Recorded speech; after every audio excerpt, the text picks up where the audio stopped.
All right, welcome to Basic Folk, where we have honest conversations with folk musicians. It's Cindy House. Today we have the one, the only, Erin McKeown on Basic Folk. She is an amazing singer-songwriter who has been releasing music since the late 90s/early 2000s. Before we get into what exactly we talked about with Erin, let's thank our sponsors for Basic Folk. Basic Folk receives support from McDean, songwriters who love each other. McDean would be delighted to send you a free CD of their first EP, The Sampler Plate. Email lin@mcdean.co. lin@mcdean.co to get one. Basic Folk is supported financially and emotionally by motivational life coach Janet Forrest. Janet works with individuals with big dreams who need support and accountability to get moving.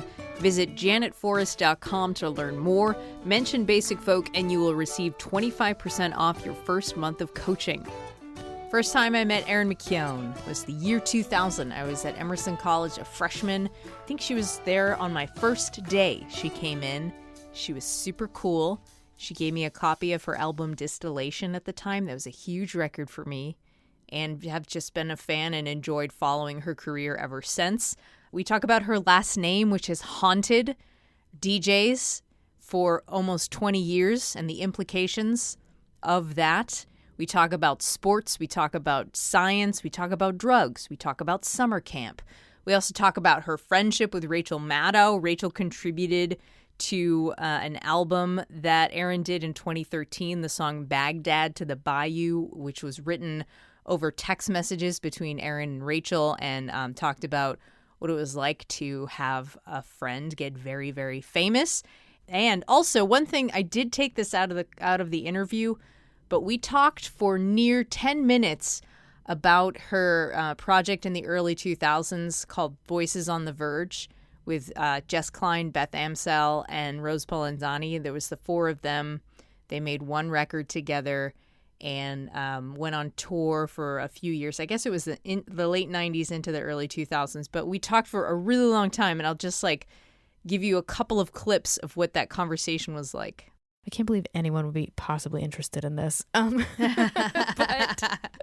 Keep anyway, going. That's how the four of us. I'm interested. That's how the four of us got together. I think that you and I could write the folk Wikipedia. But who would want to read this? This is my question. You and me. Okay. So if you're really interested, maybe I'll put a bonus episode out of me and Erin McKeown talking about Voices on the Verge. But my gosh, I feel like it would be like me, her, and Matt Smith from Club Passim are the ones that would be interested in that. All right, we're going to take a listen to a song from Erin called The Queer Gospel. This is from her album Mirrors Break Back, according to us. And then we will get to our conversation with Erin McKeown on Basic Folk. There are those who think we're wicked. There are those who call us names. Depraved, lost and sickened. We'd rather bathe us in shame. We put the sin in sincere. We put the do in the doubt. God is perfectly clear. We are perfectly out. Love us as we are. See us and we're holy. In this shall ever be holy ourselves. Your love will take us far. Praise us and we'll show you.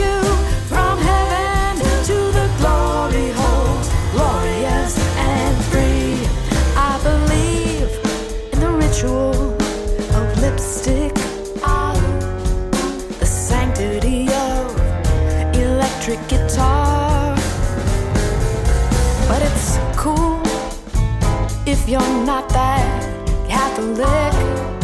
You can be wherever you are. Okay, well, I definitely want to start off with your last name. Like, the pronunciation of your last name has been, crippling to DJs for close to 2 decades now. So let's start with your last name. Is that all right? Yes. And then may we discuss the implications of this crippling? Yes. Because that's interesting to me. Okay. McKeown rhymes with phone. McKeown. Erin McKeown. Yes, exactly. And over the years, going to many radio stations, people have shown me their computer files or their CDs with hand-scrawled masking tape taped across them with their version of the pronunciation written on it to help them. And I would say 4 out of 5 times those are wrong. So what someone has written in the computer or scrawled on the CD to help this problem is also wrong. Where is patient 0 for this mispronunciation of your last name? Do you mean where does it originate? Yeah. Well, it could be with me because when I was starting out my career, like I didn't care. So I wasn't correcting people. I was too embarrassed. I didn't feel like I could take up the space to say you're saying it wrong. To be honest, I'm like super, super ambivalent about my family name. It feels complicated to me to like fight for something that I'm so ambivalent about. But did that change at some point? Well, it changed because of the aforementioned implications. I have we call each other cousins, Susan McKeown. I don't know if you were ever familiar with her music. Mm-hmm. Amazing, Dublin-born, New York-based singer-songwriter. We met in the late 90s through a radio DJ in Hartford named Ed McKeown, who spells his name without a W. And Ed said, you have to meet Susan. And I met Susan, and she... I think she might have asked me, or she might have noticed that I wasn't correcting how people were spelling and saying our name. And she said, you need to have some pride. You need to like take some space up. You need to, besides the fact that like for your career, people need to know like what your name is and who you are.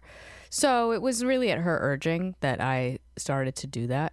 It's haunted me, to be honest, over the years. Like I've had more examples than I could even remember of any version of like metadata being put in wrong when people are putting stuff into the computer, or when people used to have to enter their own shit into their iTunes when they would burn a CD, people spelling names wrong, people pronouncing your names wrong. So I'd run into someone, or someone would like my music, but they didn't know it was me.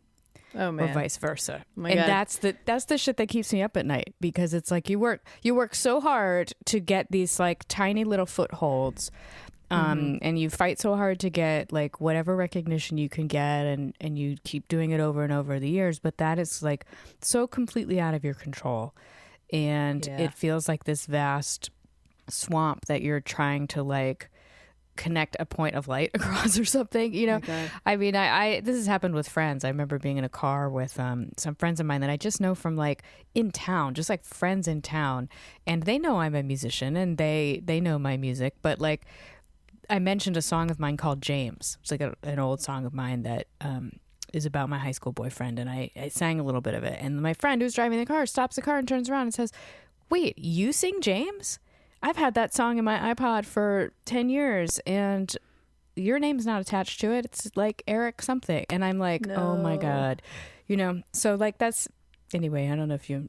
Anyway, I could go on. Wow, that was intense already. Wait, I have to tell you one more thing. Okay. I'm so sorry I'm coughing so much. I have to tell you one more thing, which is that I have a cousin who's an actress, and she's an actress and a stand-up comedian in LA, and she's a couple years younger than me, and I adore her, and we're the only queer people in our family, or only out queer people in our family. So I especially adore her. But her last name growing up, her mom and my dad are relatives, so she had her father's last name, which was a Polish last name, which had like no vowels and almost all consonants. And so when she started her career, she was like, I know I definitely need to change my name. I'll never be able to be an actress like with this last name. And she fucking changed her last name to McKeown. It's like, what are you doing? Like, why didn't you call me and like get my advice on this? I mean, she wanted to honor our grandmother. She wanted to honor like, you know, the matrilineal side of her family. But girl, I could give you some advice. Oh man, yeah, totally. So I want to know about how you felt about music when you were growing up. So you played piano when you were very young, but you didn't feel empowered by playing it. But what connection did you feel with music in general? Well, I didn't have any connection when I was growing up to playing music. I liked listening to music.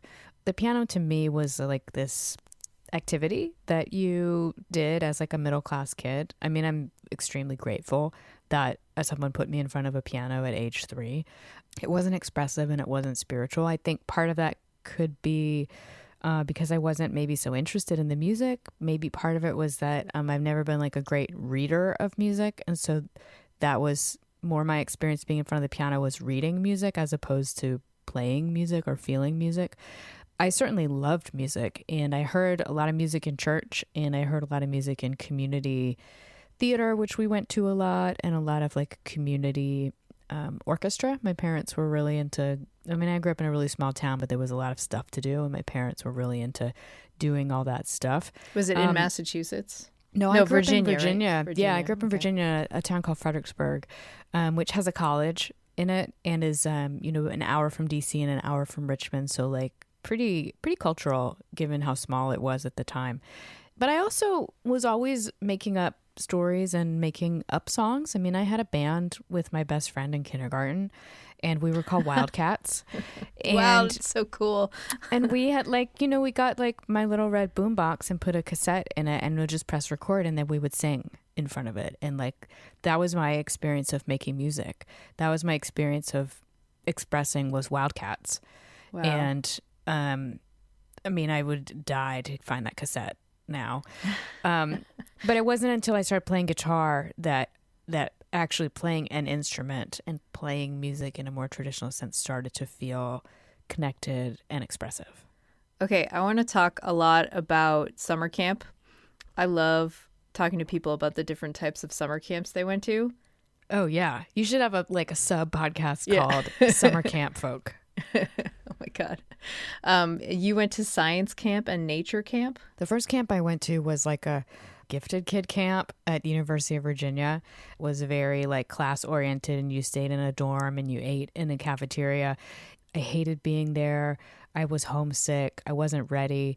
I tried to escape, basically. What? Like, some of our classes were in UVA buildings, and some of them were in this private school that was near UVA. And I remember like asking if I could go to the bathroom, and then I went to a payphone and called my dad and was like, you have to like take me away from here now. And they didn't, I mean, I think that's probably good parenting to make your kids stay at something like that. But the next summer I went to a different camp that my mom had heard about called Nature Camp.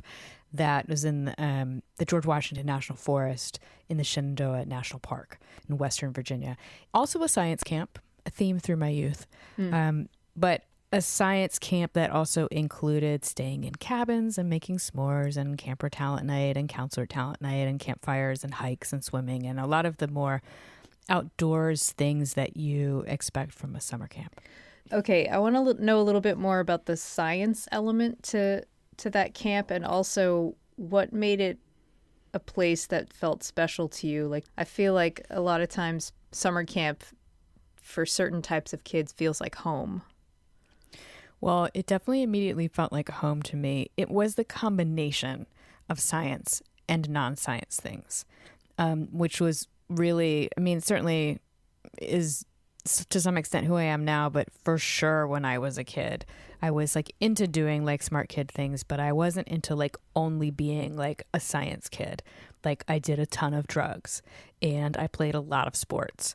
All of those things mattered to me almost equally. And so then when I went to nature camp, you had 2 classes a day and you picked your major and you would go to that class, 2 classes every other day. And then you got to go to every other kind of class once through your 2-week session. And they were divisions of biology. So like things like botany and mammalogy, which is mammals, herpetology, which is snakes and frogs, limnology, which is the study of fresh water, geology, which is obvious, different divisions. So like I majored in ornithology one summer, but I got to take all these like other classes about mammals and fish and rocks.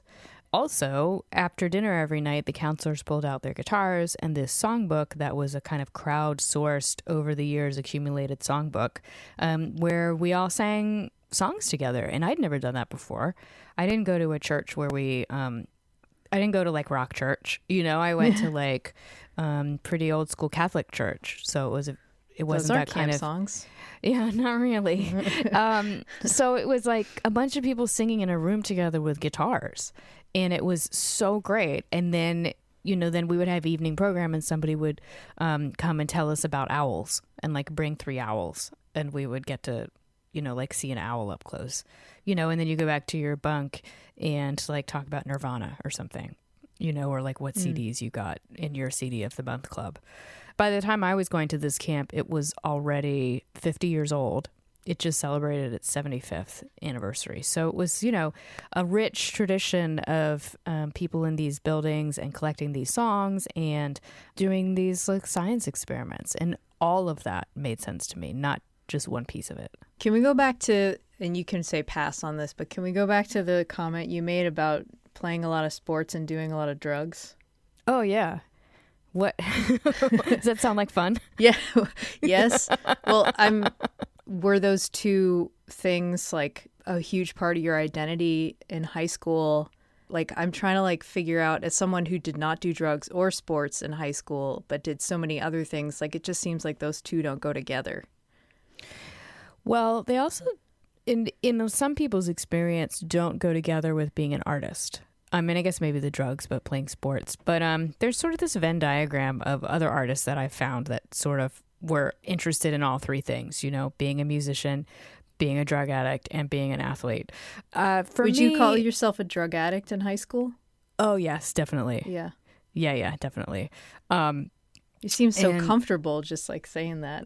Oh, I've had a lot of time to think about it. I haven't done any drugs in more than a decade, so I've had time to think about it and reflect on it and make a choice to not do those things anymore. Yeah. But they're very much a part of this time period that we're talking about. I think that I was not interested in I wasn't interested in being like fully excellent. Like it wasn't okay with me to be like the valedictorian. I couldn't just like accept that. I needed to be like the valedictorian who did drugs. Oh. There was some way of like, I just couldn't take up that space or couldn't be proud, completely like stand in that space. I felt like I needed to be these other things too. Like it wasn't enough. It was too much is what it was. Okay. You know what I mean? Like it was like too good, too excellent, too pure, too something, and I was like, I'm more complicated than this. Oh, okay. Okay. Yeah. And I just played sports because I'm competitive and I really like to run around and I also really like the suspense of sports. I'm continue to be a avid athlete and a major sports fan, and it's the best movie I can think of. I was like, you don't know how it's going to end. Like you really don't. You're watching like Duke Carolina and you have no idea. Like you can guess based on like a history or something, but all kinds of things happen all the time. Duke Carolina. In an interesting matchup with Duke Carolina would be basketball. It would not be a football matchup between them would not be that interesting. Mm. And a women's soccer match between Duke and Carolina would be one-sided. Okay. All right, good. I'm gonna have to ask you a lot of sports questions. Okay, maybe we can come back to sports at a certain point, but I'd like to talk about gender. Sure. It's a good transition. What has been the evolution of your relationship with gender, and how has it played into your sexuality and your discovery of being queer? Well, I didn't know what I mean, the context is that I started high school in 1992 and I graduated from college in 2000. And in those 8 years, the conversation, well, for me, I didn't even know, at the beginning of that time, I didn't know what the word gender meant. I didn't know the difference between gender and sex and sexuality, that those are 3 completely different things that are in relationship to each other, but define different. I had no idea. What I knew was that I was a girl and was comfortable being called a girl, but did not dress like other girls. And so I think maybe like tomboy made sense to me at that time. But then as other girls grew out of tomboy, I sort of started to feel kind of like alien and dislocated, but didn't have the language for it.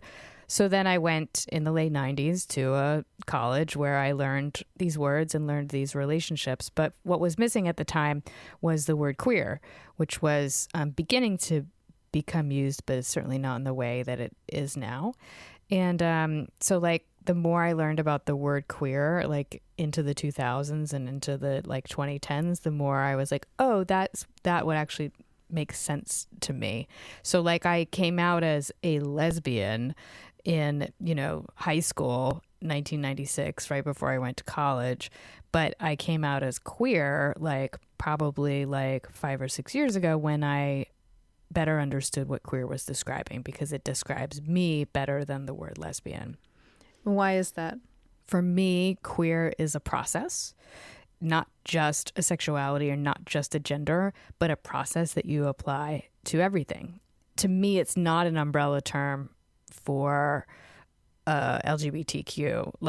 To me, it's like just an action and a process. So for me, it's how I think about gender, which is that I imagine it as a kind of free-for-all and spectrum, and how I think about sexuality, which is like a free-for-all and a spectrum, but also like how I put together my desire and my relationships, which are of my own unique design. And throughout your career, you've kind of made it a point not to sexualize your image. I don't know what the question I want to ask is, other than there's no question. I can just say thank you. Thank you for noticing.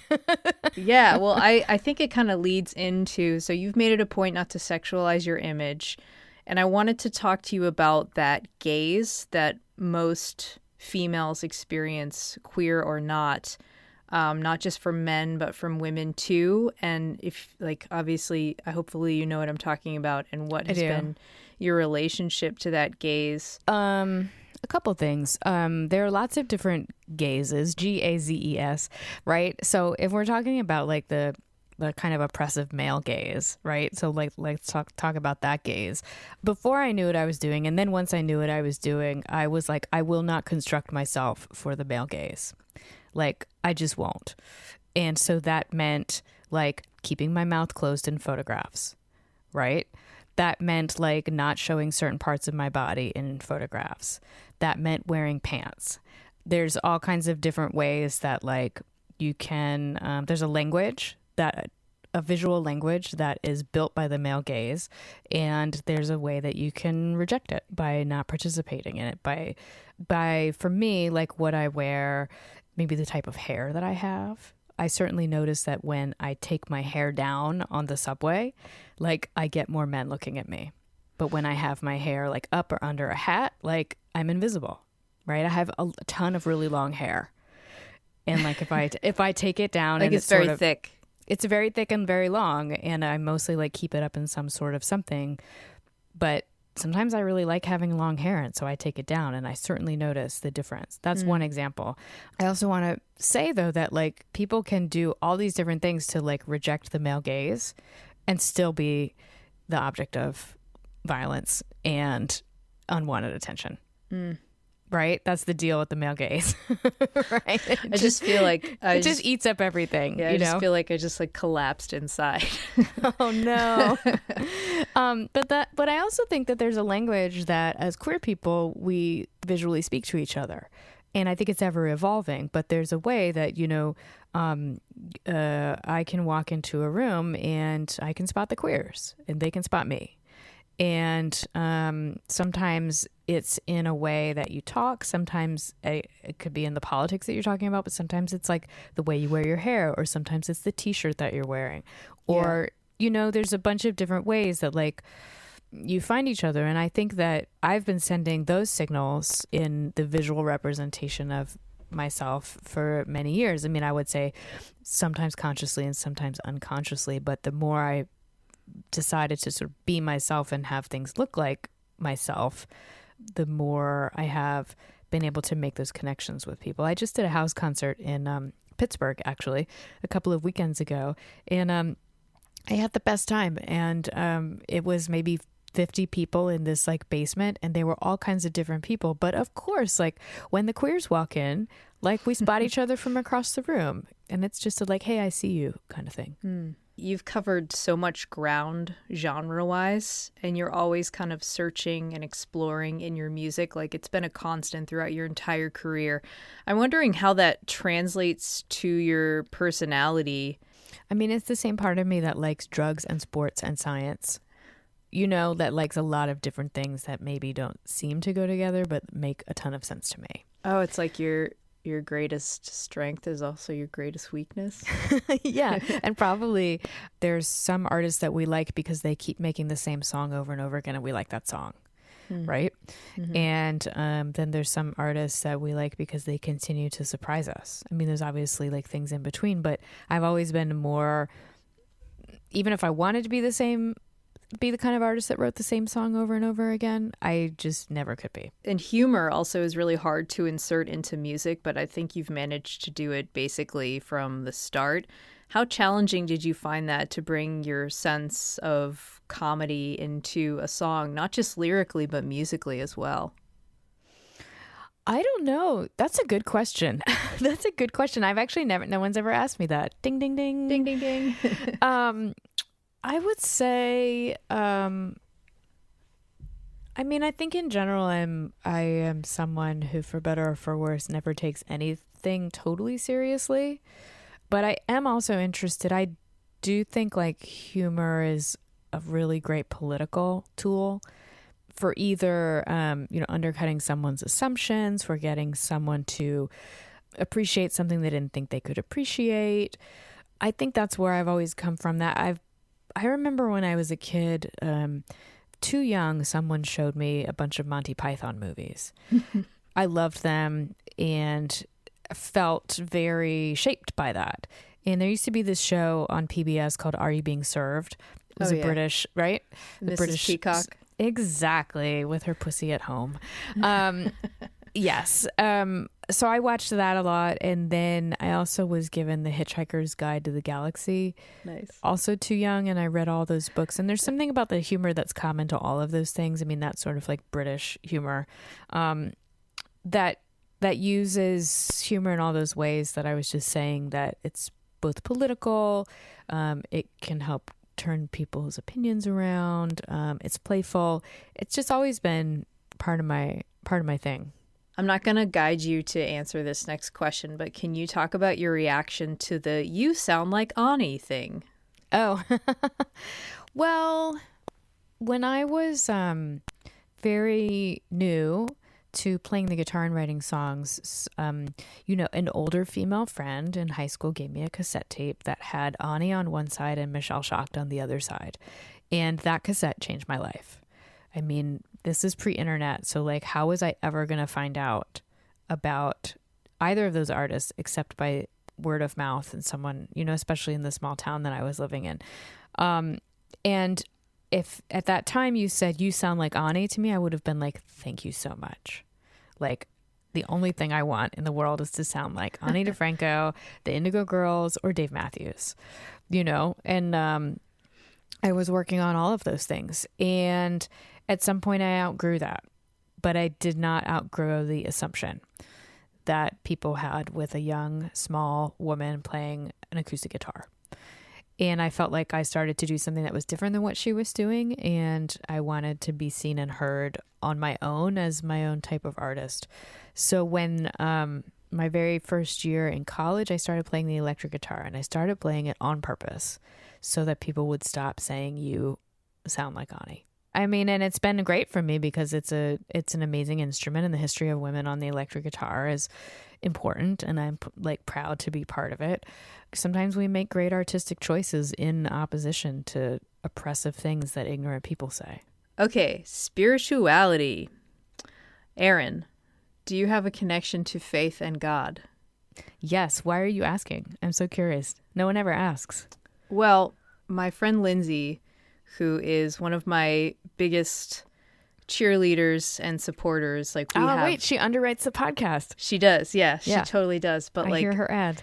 She's super into Basic Folk. I've been trying to convince her to do like a response podcast to Basic Folk, but she said awesome. this was actually from her texts of like when I was prepping, I was sending her all of these interviews you did. So she wanted to know if you had a connection to faith in God, and do you consider yourself spiritual? Gosh, how to start? I mean, I think, that podcast On Being? Mm-hmm. Krista Tippett's like usual opening question. She says like, tell me about tell me about your faith upbringing. And it's such an interesting opening question. You should listen to the Indigo Girls episode. Oh, actually, it's quite good. I always feel like to answer your question, I have to sort of Krista Tippett it and go back, which is to say that I didn't understand a difference between spirituality and religion when I was growing up. But for folks that don't think about that difference, here's how I think about it, which is that spirituality to me is a connection with something greater than yourself, something outside of yourself, something that is not you. Religion is the big ones we think about, a sort of structured, historical way to have this relationship with something greater than yourself. So I grew up with a religion. I grew up very Catholic, from a very Catholic immigrant family, and I was not into religion. However, I was always spiritual. I just didn't understand it at the time. I was always feeling like that there was a power greater than me. I was always feeling that when I went out in nature, something important was happening. It's part of my love of nature camp and science, was that it was also like a spiritual experience for me. It was part of my reason for doing drugs. I was looking for like a spiritual experience, right? I've heard people say before, drugs and alcohol are the closest thing to a spiritual experience that isn't. Right? So like I was always seeking and always interested, and religion was not helping me get there, and drugs and alcohol were not helping me get there. Once I found music and found community and, stopped doing drugs and alcohol, it sort of opened up a channel for me to have what I consider a spiritual relationship with the universe. I don't know how to say it any more than that, which is, what does that practice look like? It looks like being really open, like speaking honestly, like it's about being in community with people. It's about being of service to other folks. All the time I use the word God, but I'm not talking about religion when I use the word God. I'm just talking about that. For me, that's a shorthand for like a power greater than me, which I find in a lot of different places. And I also do find in some religions. I love televangelism. Like I absolutely adore watching televangelists. And they could be like spouting like anti-gay shit. I mean, it's hard to flip through TV and see someone doing anti-gay evangelicalism, but like, it's underneath there somewhere. But there's something to me about seeing people testify and profess and speak openly about their relationship with whatever their God is. Like people don't do that, and it's really bold when people do that, and I respect it. Wow, so interesting. Yeah, I mean, it doesn't mean I condone hatred based on Bible. You know what I mean? Yeah. But I do find myself drawn and certainly respect to people who feel compelled to share the good news of whatever it is that's doing it for them. So, Erin, I know that everybody wants to talk to you about Rachel Maddow, and I am no different. I know that you have known her since she was a DJ. Was it in Northampton? Mm-hmm. Yeah, she was the morning DJ on our WRSI. Is it called The River? Mm-hmm. Okay, yeah. So that was always like my dream radio station. When I'd be like walking around Northampton, I would see posters of that, like concerts for that radio station. I was like, that would be so cool to work at that radio station. So I want to know, like, what was it like to know her back in the early, when she was like the morning DJ, and basically like what that whole scene was like in Northampton at the time? I actually know her better now than I knew her then. We were like shy, distant, like fans of each other at that time. So like she would come to a show and I would be, oh my God, it's cool, Rachel Maddow's here. Or I would hear Rachel Maddow, the morning DJ. Yeah, right. I would hear her. I mean, I actually don't listen to the radio very much, and I don't listen to that much music. But I would, occasionally listen to her and enjoyed like her thing. But it was mostly like just far off admirers. I think when we really started having more of a connection was when she got her Air America show, and she had me on her Air America show. And it was right after Hurricane Katrina had happened, and I had made a record in New Orleans. And so she invited me on to talk about the record and to talk about New Orleans. Was that surprising to you that she asked you on the show? No, I think it felt like a very natural like outgrowth of our fandom of each other. I mean, I remember being very flattered by the invitation. You know, and it might be that she thought to ask me, or that I said to her, like, you know, in my general like press round thoughts, like, oh, Rachel's got a radio show now. Should I ask if I could be on that? You know, I can't even remember, but I remember being on the show and her kind of talking circles around me, like policy wise, just being really articulate, just being Rachel Maddow, like being really articulate about policy stuff, especially from like a kind of justice and transparency point of view. And I had never really tried to take my feelings about that stuff and turn it into sentences.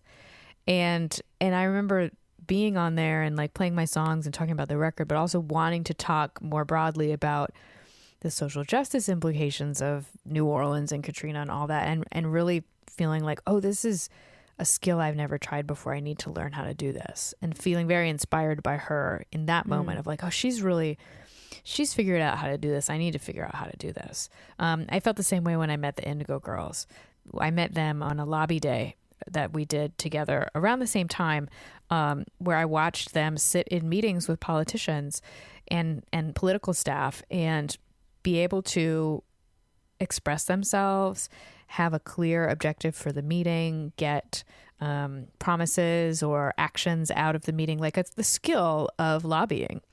And I remember watching them being like, wow, I need to learn how to do that. And I remember setting my mind to it at that time, being like, okay, I'm going to learn how to have a political conversation with someone like Rachel Maddow. I'm going to learn how to sit down with a congressional staff person and advocate the way the Indigo Girls do. Here's what I would say is it's just really weird when like a friend of yours gets very famous. That's all I would have to say about my relationship with Maddow. Like, it's just weird, you know, and it's like, I try not to bother her too much, you know, because like I know she's busy and I know she's doing stuff, but like the other night I was watching Drag Race, and one of the drag challenges on the latest season of RuPaul's Drag Race was like a quick drag where the queens had to pretend to be Rachel Maddow. Oh, I saw that. Right? Like, how awesome is that?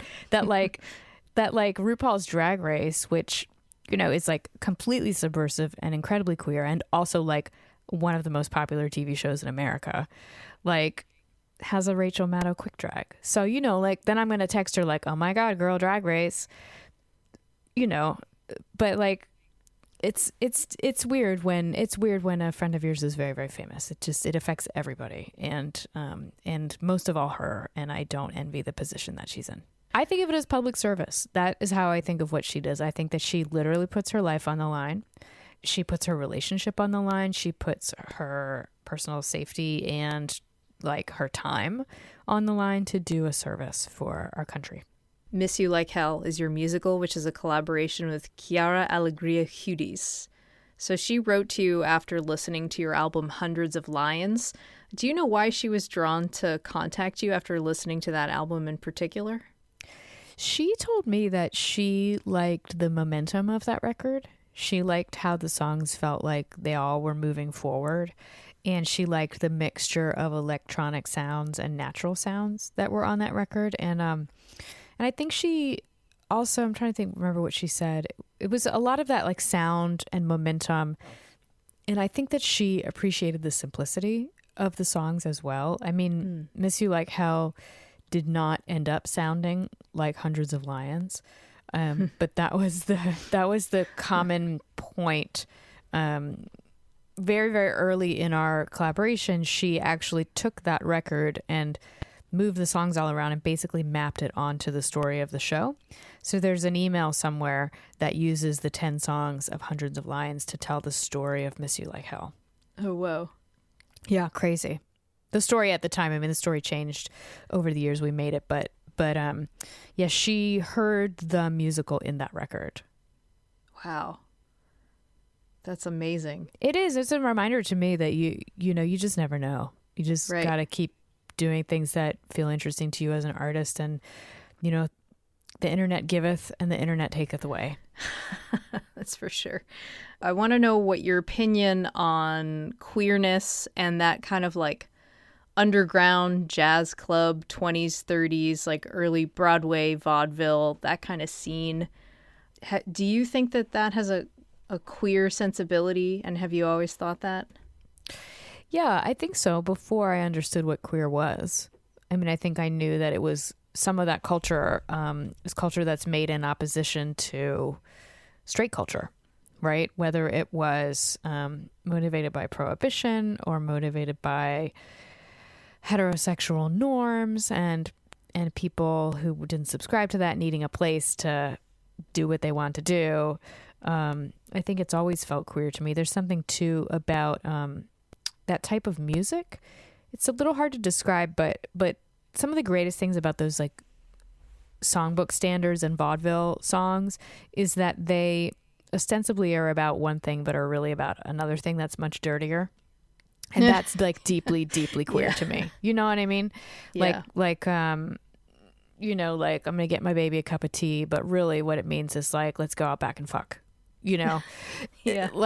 That's like deeply, deeply queer to me. Again, that like coded language or ways that we hide interesting things in things that look mundane. So I want to end the interview talking about your anti-Christmas record. Yes. Which you put out a few years ago. You put it out because you don't like Christmas. Correct. So why?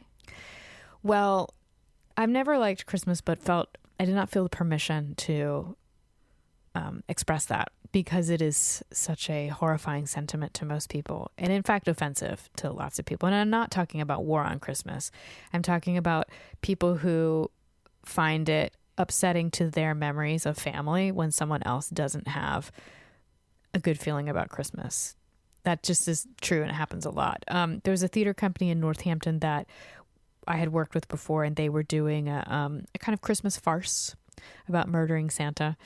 And they asked me if I would write dark Christmas carols for the intermission. And I wrote 3 of them and had such a great time writing them. And it worked so well in that show that I was like, oh my gosh, this is the chance I've been waiting for to express all these feelings about Christmas with humor and with playfulness. And I just felt like I'd been set free, you know, and it was also a great community. I found great community around that record. There's been lots of people who have said to me, I feel the same way, but no one else that I know does, or I feel like I'm not allowed to not like Christmas. My experiences of Christmas were compulsory, just to sort of like we have to do this thing even if we don't feel like it. I found it in some ways like an exercise in denial, or like, you know, like what's really going on in our family, but we're going to pretend something else is, you know, and I just always had an antenna for that, especially around holidays, that just always drove me crazy, even when I was like little and couldn't quite articulate it. I just had this sense of like, we're pretending something is not right. We're pretending something's right when something's not right. How old were you when you were able to be like, okay, I know what's going on and I hate this holiday? Oh, I was probably like 12 or 13. I mean, it coincided with like just being an asshole teenager. You know, I mean, I think a lot of kids feel that. Or waking up. Or waking up to the crime of Christmas. But again, I feel like it's also part of, I don't know, it's part of the world of humor that I came from, to poke holes in sacred things. Going back to spirituality, like and humor, like I just operate under the like reverent irreverence banner. Like that's just always made sense to me. I don't have a better answer for it than that. But like reverent irreverence is kind of my favorite intersection. Someday I want to go to divinity school.